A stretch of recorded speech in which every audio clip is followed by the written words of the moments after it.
I was looking in database for something that I can use against e4. Like after e4, I usually play e5, then I have to deal with the knight f3, knight c6, and all sort of bishop c4, bishop b5, maybe c3 pawns yani. If not, I could also face f4, the king's gambit, which actually offers very good attack for the white. It gives a 54% win rate. Like these are very problematic for me. But in this whole scenario, I found a very pure move, a very practical move, very logical move. And here it is. I think it's like 4% people play this. 4%. It's d6. After d6, my opponent usually went with like what? It's basically d4, what they play. And now we have all the way down to knight d7. It's basically 5 million people plays knight d7. Now what can they play? It's actually what I'm gonna teach you.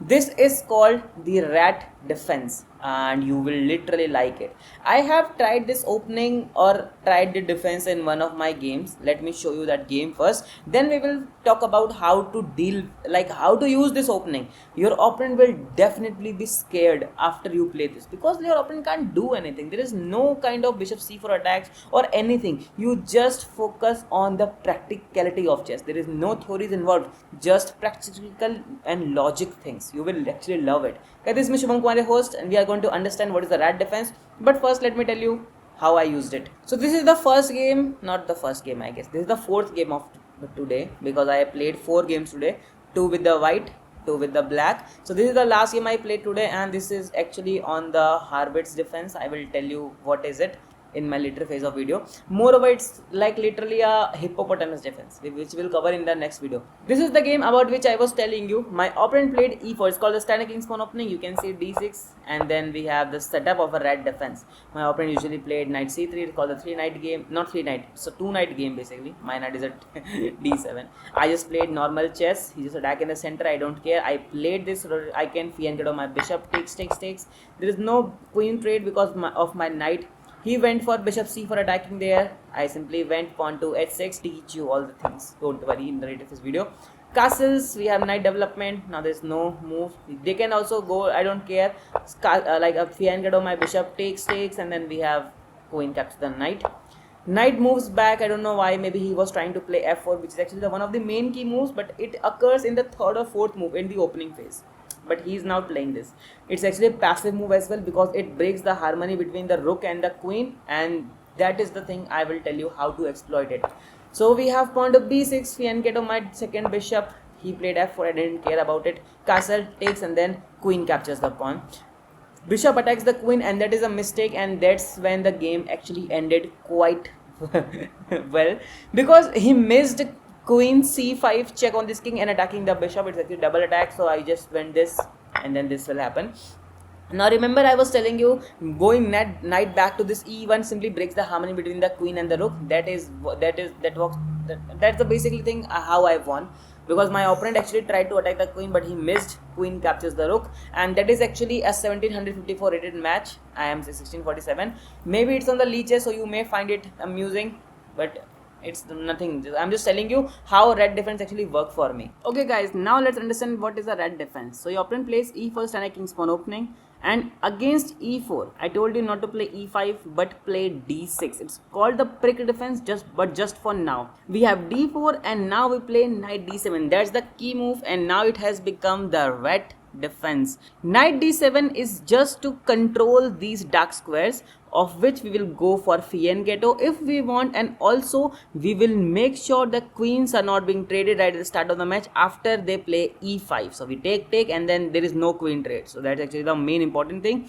Moreover, knight d7 actually gives you an opportunity to play c5 right at a moment. Moreover, knight b6 will threaten bishop c4 attack. So there is no Italian system. There are no b5 bishop Ruy Lopez, because ultimately we will play c6 to attack the bishop as well. And that being said, there are no aggressive attacks left. So your opponent can't play traditional attacking patterns, and that is where you will win the game, because maybe they will do some of the mistake. So in this condition, the most played moves are knight f3 or knight c3 or f4. These are 3 moves. Let's first understand what is the motive of f4. From the f4, they want to attack on the e5, because there are multiple things going on around. So therefore they want to play f4 to attack here, and in this condition you can directly play e5.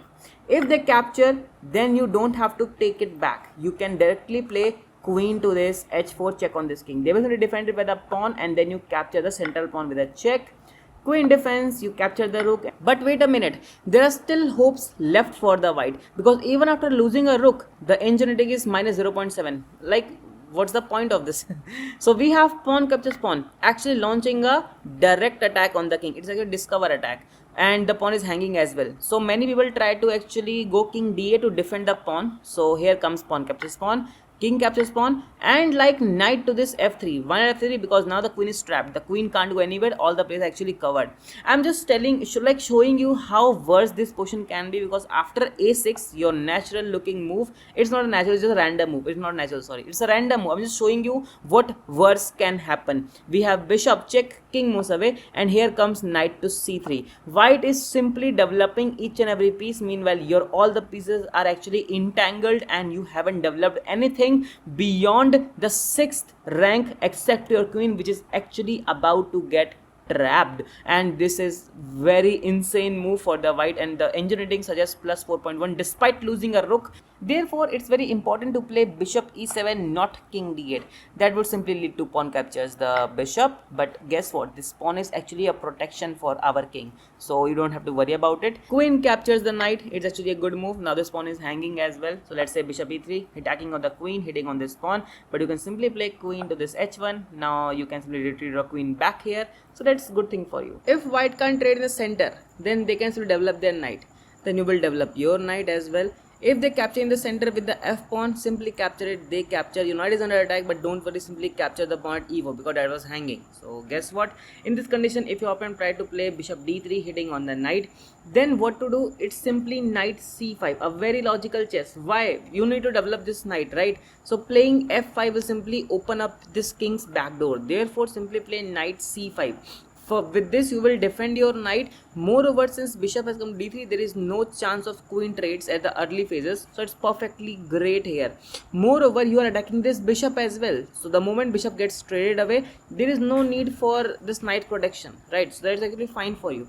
If they go for a castle, then simply play bishop e7, a development. Then they play bishop to this e3 hitting on your knight. Don't worry, if captured, you will retreat your knight back and everything is fine.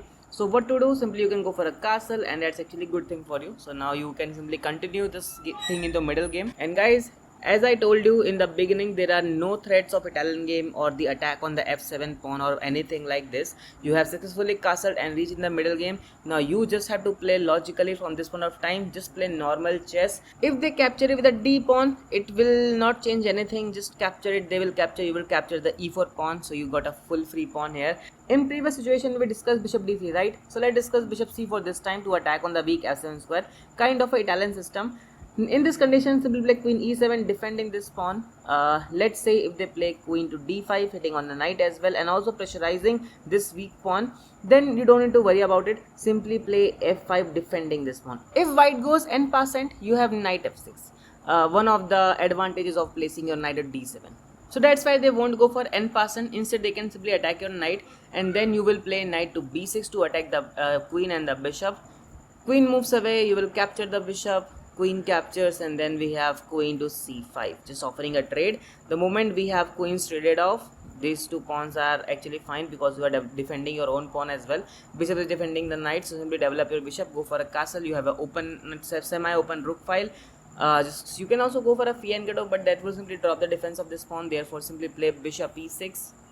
That's fine, and you have successfully reached in the middle game phase, so that's good for you. What if white don't take it with the f pawn or d pawn? Instead, white simply develop his knight. Then what can do? Simply capture the pawn at e4. Queen captures, and now it's very important to play c6 because by c6 you are preparing to launch b5 attack. Why b5? Because you are stopping bishop c4 ideas. So that's actually fine for you. Moreover, queen will, like after this move, and this move, queen will not able to jump at d5 because of c6 pawn. So there won't be a battery kind of thing at the f7. So that's actually a good thing for you. That's fine. Now let's say they try to attack your knight with the e5. There is no need to worry about, simply captures. Now we have f captures, and here in this condition don't need to take care of this knight. Simply play bishop c5 hitting on the queen, defended by the knight. One of the advantages of placing knight d7. Queen moves away, and then you play queen e7, pinning this pawn to the king. So that's good. Let's say they defend this pawn because that was hanging, and here comes a very great move. It's bishop b4, pinning this knight to the king so that these important squares can be simply become vacant, and we can place our knight to either e4 or either d5. It's actually up to us. Now let's say they attack our bishop, we'll capture it, they capture, and then we have knight to e4 hitting on this pawn, and since there is a blockade between our knight and queen with the bishop, so it's actually fine. Let's say queen captures queen, king captures queen. Since the queens have been traded, it's very important to make your king as much as active, and being in the center, king is actually very active. So bishop moves away, defending this pawn. You don't need to worry about, simply take the bishop. So king captures, and then we have rook to this d8, preparing for a discover kind of attack here. So let's say king moves away, and then we have rook e8 to attack on this pawn. Bishop just going for a development, king moves away. Now this pawn is actually hanging, so king defended it, and then we have knight to this b6 hitting on the bishop. Bishop moves away, then what can you do? You can simply play c5 and then simply push this bishop backwards. If they ever play c4, that would simply mean bishop to e6, because now we are attacking this pawn twice and your opponent can't do anything. Like I am telling you guys, even if there is no piece advantage you have, even if the pieces are actually very equal, but still, believe me, you are very fine here. The engine rating is -1, 1.1, because the king is roaming around in center. Meanwhile, we have the defense of all the three connected pawns. We have the three connected pawns at the queen side as well, and there are two double pawns, and there is one isolated. So our attack is very rich. Our opponent cannot hold for long, and he will definitely go for some kind of mistakes. You are actually fine here. Okay guys, let's come back to starting position where we discussed f4. Let's see what will happen if your opponent plays knight f3. The moment we have knight f3, you could simply play e5. Why e5? Just after captures, there is no queen trade here. So after, even if like knight captures knight, you have options like bishop d6 attacking this knight twice, so that's fine for you. Let's say they capture, you will recapture. We have bishop c4 hitting on this weak f7 square. You play bishop check on the king. It's actually a forcing move, because the moment we have bishop to b4, it's a check on this king. They have to move the king as well. Meanwhile, it will give us a chance to develop the knight and then quickly go for castle as soon as possible, so that there is no vulnerability left in the f7 square. Now let's say if they defend it with the bishop, it's very important to play queen e7, because this time you will defend your bishop and then you will develop your queen as well, keeping one option open for a queen side or king side development. So that's fine for you. If they were captured, that's a mistake, because we'll recapture with the attack on the bishop, so that's a good thing for you, and therefore they will definitely defend with the c3. Now going back with the bishop is not a good move, because you have to maintain the bishop in this diagonal, and it's very important. Therefore simply play bishop c5. If they ever try to attack your bishop, don't go back. I told you guys, don't go back. It's a very passive move, because after going back, it will simply attract the a4, and then all the pawns will simply move forward. You won't be able to castle the queen side, because all the pawns have have covered way more distance. So therefore it's better to play bishop d6, defending this pawn as well. We are defending, but it's fine. Let's say queen b3, just preparing a battery. Don't worry, queen e7 simply defends it. Let's say if they attack it thrice with the knight, you will simply go with knight h6, defend this pawn. And let me tell you guys, rat defense lives up to his name. You are defending each and every attack white throws at you, and guess what, white can't do anything. It like all the attacks have been done, like for sure. You are actually very good, you are very safe here. Let's say knight goes away, so that bishop can simply attack the knight. You don't have to go for castle, because the moment you went for castle, bishop captures, pawn captures, will need to expose your king. Therefore play knight g4. Why knight g4? I'll tell you in a moment. Let's say we have s3, simply play knight to this f6. Guess what, the knight has been rerouted back to the the original square. Not original is g8, but the more convenient square. We have f6, the more convenient square. If they play bishop g5, simply play h6, hitting on the bishop. Bishop moves away, maintaining the pin. Play g5, hitting on the bishop. Bishop moves away, and now guys, this pawn is hanging. Do you noticed? Right, basically knight captures on e4, and you will be simply winning, because you want a full free pawn here. You don't have to go for a castle. You can simply place your king in a center, or you can even trade the queens, or you can even go for the queen side castle by going bishop and ghetto. So you have actually very good position here. Moreover, there are no attacks incoming at the h7 square. You are defending this pawn. Each and every piece is very what can I say, very active. It's very good position for to play. Let's say they don't play bishop g5, instead they simply develop their knight. Then what? If there is no bishop, simply go for castle, you are fine. They also go for castle, and then you play a5, hitting on the pawn.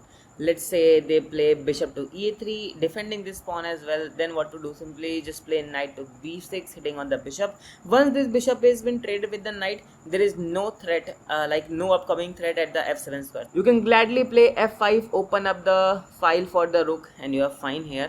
Let's say they capture the pawn, you will capture the bishop. Should we? Yes, we can capture the bishop. Knight captures, bishop captures, knight captures back, and this pawn is not hanging, but we will make it by playing queen c5, hitting on this pawn. This pawn is now hanging. Moreover, e4 pawn is hanging as well. Therefore, let's say they develop something like they develop the rook, you will capture the pawn, hitting on the knight twice. Knight moves away, defended himself, but then you capture this pawn as well. Moreover, we have bishop e5 incoming as well. Let's say they attack our knight, you can simply defend it by the f5 pawn, but since it's pinned by the queen, so you have to play bishop e6, hitting on the queen first. Queen captures, and then you simply play f4. So guess what, you are actually fine here. I am not able to understand how white is gonna react in this condition. Basically, the engineering is showing -2.2, which shows black has an upper edge. Why black has an upper edge? Because this pawn is hanging as well. We have a very active rook here. Meanwhile, the knight is very active, the bishop is very active, this pawn is hanging as well. We can attack two pawns simultaneously, and the moment we have queen captures on c3, this knight will be under very pressure. You can simply support it by the rook to this a2 as well. So like you can understand, it's very good move to play. And by any chance, if you didn't notice anything, we have bishop c4 as well, attacking this rook, and the rook has been trapped now.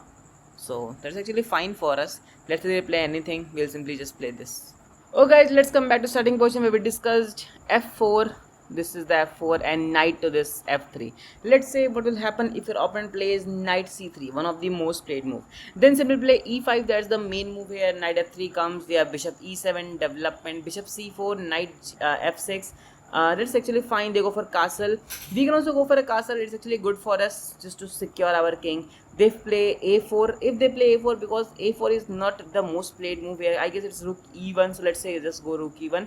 The moment we have rook e1, you can simply play h6, so just to stop all the bishop pinning attacks here. But it doesn't really matter because we have a defense here. But still, it's fine. h6 is good to prevent any back rank sort of checkmates. That's fine.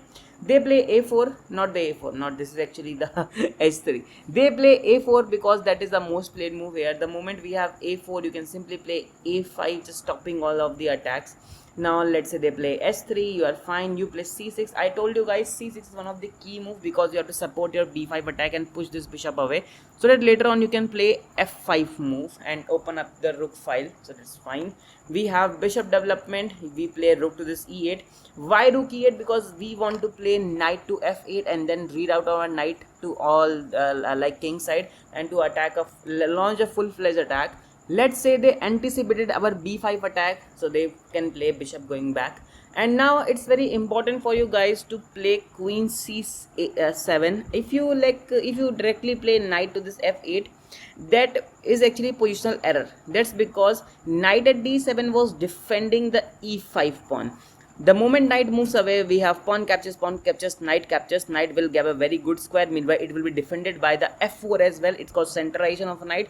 A key idea of centralization of a knight to control all of these important squares. Meanwhile, it will also support the bishop's fork here on the king and on the rook. So that's not good for us. Therefore, it's very important for you guys to first play queen c7 to support this long diagonal, and then move your knight to f8. Okay, let's say they have developed the bishop, develop the queen, sorry, to maybe they are trying to sacrifice something and then potentially place their queen to h6 and then launch all sort of attacks. Don't worry, simply just place the knight to f8 to control all of these diagonals. Let's say they develop their rook. We have rook to d8 to place the open rook opposite to the queen. So the moment we have captured, this will be done for sure. Therefore queen moves away. Now we have knight g6 controlling all sort of king side squares. Then we have bishop c4 just launching an attack on the f7 square. We actually don't care about it. Like you may think like, okay, the f7 is hanging, shall I defend it or not? I will tell you, don't defend it, guys. Instead, the moment we have queen captures on f7, you can simply get a rook f8 and then we have an open rook file. So I believe this is actually good thing. Therefore simply play bishop e6 first, hitting on the queen, so they will simply just block it with the pawn. You retreat your bishop back to the c8, they will capture the pawn, you will capture the pawn. Queen captures, king moves away. Now they are thinking like, okay, they have very good position here because queen has infiltrated our castle. But guess what, this queen is going to be trapped soon. I will tell you how. So let's say queen goes away, because that would lead to a disaster if queen still queen was still at the f7. So we have bishop a6 first, hitting on the queen. Queen comes back because that was a safe square for now. Now we have rook f8 controlling the f7 square. If they try to simply double up their rook file, rook b8 hitting on the b2 pawn, bishop defends it. And now we have a very spectacular move. It's basically rook b4 controlling the c4 square. I'll tell you why it's very important. Let's say they complete their plan of going for this kind of a double rook file. We have bishop c8 completely trapping this queen. This queen is has nowhere to go because all the squares are actually covered. The last escape route was c4, which was covered by our rook, and rest is actually in front of you guys. It's done for sure. The queen has been trapped. So guys, that was the red defense. I hope you have liked it. I hope you have understood how insane this defense was, and how like after e4 white was thinking of all sorts of attack on the f7 square or bishop c4 and system, bishop b5 Ruy Lopez. Nothing will work against this opening. This is so much great because bishop b5 will counter instantly by c6, which is one of the key moves. You can simply go for castle without having so much of headache and without having so much of problems at your f7 square. You are actually fine here. This is actually very good opening for the blitz and bullet games, and I hope you have liked it. So that's all for today. I hope you will subscribe the channel, and we will meet you in the next video. Till then, take care.